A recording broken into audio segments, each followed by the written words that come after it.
Libidex haqiqatan ham prostata uchun shunchalik mashhurmi? Agar tunda qiynalayotgan bo'lsangiz va hali ham undan foydalanmayotgan bo'lsangiz, vaqtingizni behuda sarflayapsiz.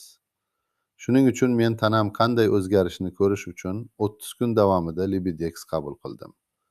Mana nimalar bo'ldi. Avvalo, bu nima?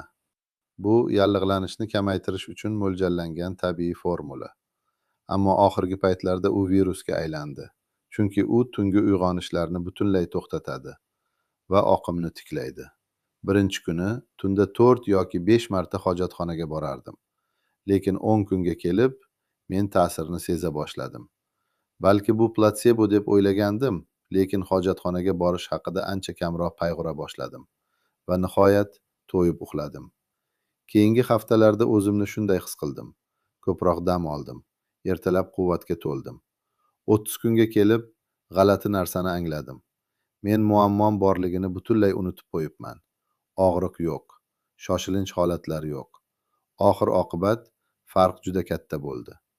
Agar uyqungizni tiklamoqchi bo'lsangiz, videoning pastidagi havolani bosing. Birinchi 10 kishi uchun maxsus chegirma bor. Libidex